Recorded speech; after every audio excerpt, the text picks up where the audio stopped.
Hi good morning. അപ്പോൾ നമ്മുടെ ഇന്നത്തെ റെസിപ്പി നമുക്ക് മഴക്കാലത്ത് പച്ചക്കറികൾ ഉണങ്ങിയത് കിട്ടാറുണ്ട്.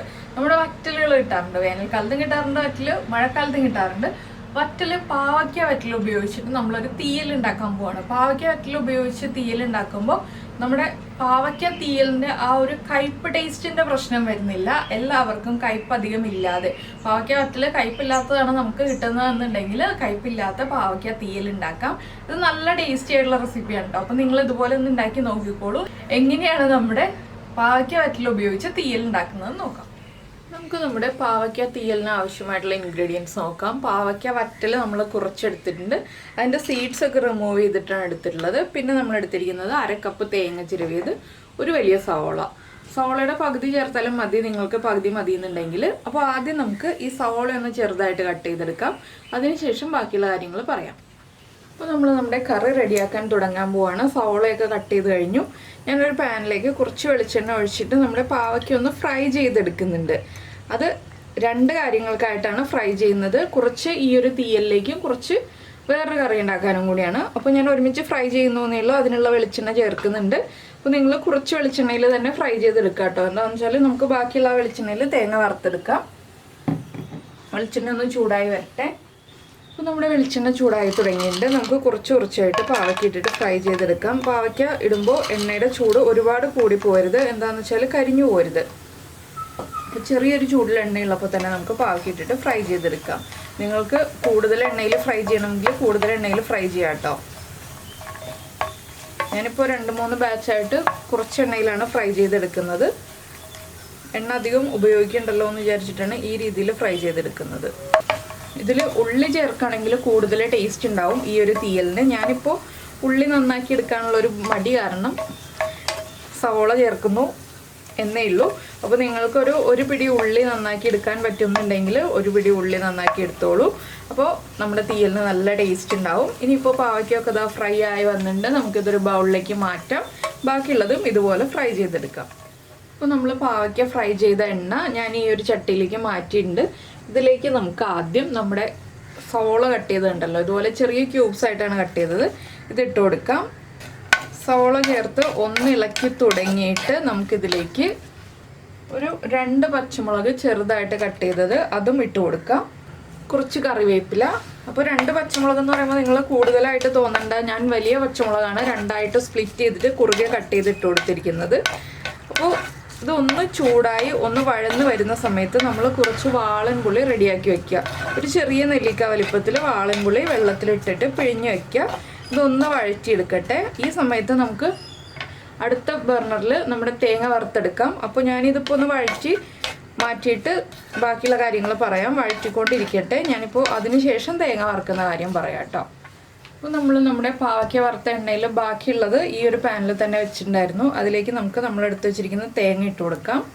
ഇതിൻ്റെ കൂടെ തന്നെ ഒരു 2-3 ഇതിൽ കറിവേപ്പില, 1/4 ടീസ്പൂൺ ഉലുവ, ഒരു 2 ഉള്ളി നീളത്തിൽ ഒന്ന് കനം കുറച്ച് കട്ട് ചെയ്യുക. നിങ്ങൾക്ക് വെളുത്തുള്ളി ചേർക്കണം എന്നുണ്ടെങ്കിൽ ഈ ഒരു സ്റ്റേജിൽ 2 വെളുത്തുള്ളിയും കൂടി ചേർത്ത് കൊടുക്കുക. ഞാൻ വെളുത്തുള്ളി ഇങ്ങനെയുള്ള കറികളിൽ ചേർക്കാറില്ല. അപ്പോൾ ഇനി നമ്മുടെ തേങ്ങയുടെ കളർ മാറി വരുന്നത് വരെ നമ്മളൊന്ന് ഇളക്കി തേങ്ങ കുക്ക് ചെയ്തെടുക്കണം. അപ്പോൾ ഇനി ഇതിലേക്ക് എണ്ണയൊന്നും ചേർക്കേണ്ട ആവശ്യമില്ല കേട്ടോ. ഇപ്പോൾ ആവശ്യത്തിന് എണ്ണയുള്ളതിലേക്കാണ് നമ്മൾ നമ്മുടെ തേങ്ങയും ഉള്ളിയൊക്കെ ചേർത്തിരിക്കുന്നത്. ഇനിയിപ്പോൾ നമ്മുടെ തേങ്ങയൊന്ന് കളർ മാറി വരട്ടെ, അതുവരെ ഇളക്കി കൊടുക്കുക. അപ്പോൾ നമ്മുടെ തേങ്ങയുടെ കളറൊക്കെ നന്നായിട്ട് മാറി വന്നിട്ടുണ്ട്. നമുക്ക് ഫ്ലെയിം കുറച്ചിട്ട് ഇതിലേക്ക് പൊടികൾ ചേർത്ത് കൊടുക്കാം. ഒരു 1/2 ടീസ്പൂൺ മല്ലിപ്പൊടി, 1/2 ടീസ്പൂൺ മഞ്ഞൾപ്പൊടി. നമ്മൾ മഞ്ഞൾപ്പൊടി ഇപ്പോഴാണ് ചേർക്കുന്നത്, അരപ്പിൽ മാത്രമേ ചേർക്കുന്നുള്ളൂ, വേറെ ഒന്നിലും ചേർക്കുന്നില്ല. പിന്നെ നമ്മൾ സവോളയിൽ പച്ചമുളക് ചേർത്തിട്ടുണ്ട്, അതുകൊണ്ട് തന്നെ ഞാനൊരു 1/2 ടീസ്പൂൺ എരിവുള്ള മുളക് പൊടി ചേർക്കുന്നുള്ളൂ. ഇനി ഈ പൊടികളൊന്ന് കുക്കായി വരുന്നത് വരെ 1 മിനിറ്റ് ഒന്ന് ലോ ഫ്ലെയിമിൽ വെച്ച് ഇളക്കി കൊടുക്കുക. അതിനുശേഷം നമുക്ക് ഫ്ലെയിം ഓഫ് ചെയ്ത് ചൂട് മാറാൻ വേണ്ടി എടുത്ത് വയ്ക്കാം. ചൂട് മാറിയിട്ട് വെള്ളം ചേർത്ത് അരച്ചെടുക്കാം. അപ്പോൾ നമ്മുടെ സവോളയൊക്കെ ഇതുണ്ടോ, നമ്മൾ തേങ്ങ വറുത്ത സമയത്ത് നന്നായിട്ട് വഴന്ന് വന്നിട്ടുണ്ട്. ഇനി നമുക്കിതിലേക്ക് നമ്മുടെ വാളൻപുളി വെള്ളത്തിലിട്ട് വെച്ചിരുന്നത് ഒന്ന് പിഴിഞ്ഞ് ചേർക്കാം.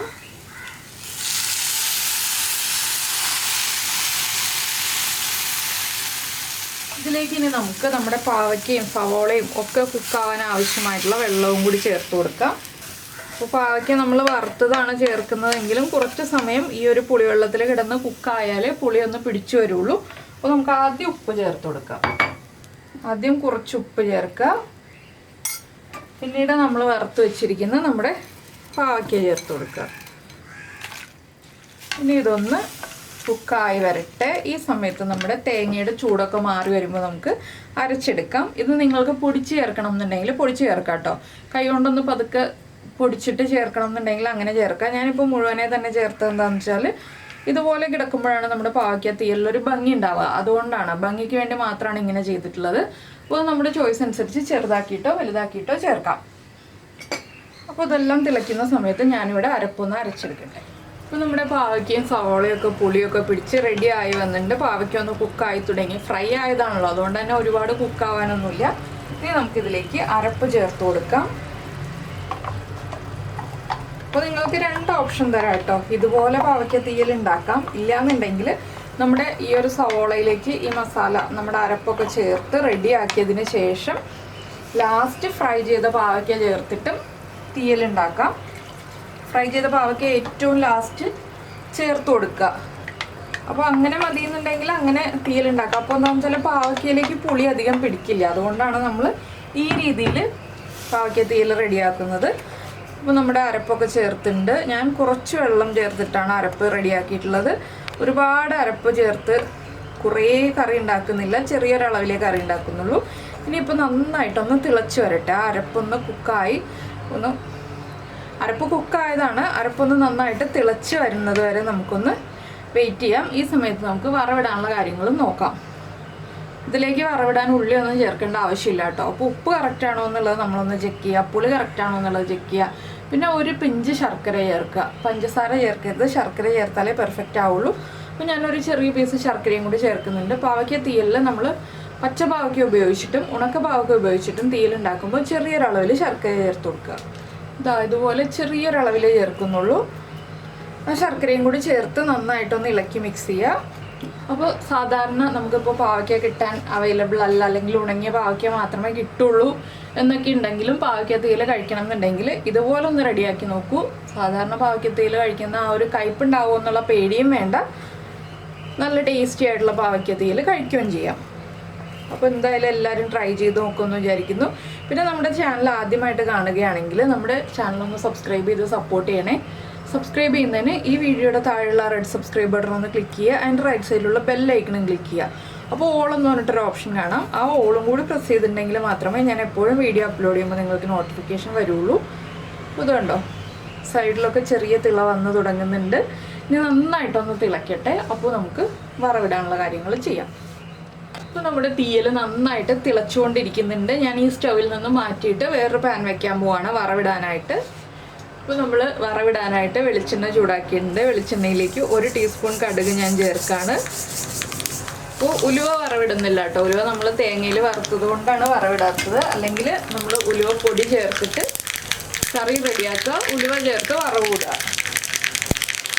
അപ്പോൾ ഇത് തേങ്ങയുടെ കൂടെ വറുത്തരയ്ക്കുമ്പോൾ പിന്നെ ഇതൊന്നും നമ്മൾ ആലോചിക്കേണ്ട ആവശ്യമില്ലല്ലോ, എല്ലാം വേഗം കഴിയും. പിന്നെ നമ്മുടെ വറ്റൽമുളക് ഒരു 3 എണ്ണം ചേർക്കുന്നുണ്ട്. കുറച്ച് കറിവേപ്പിലയും.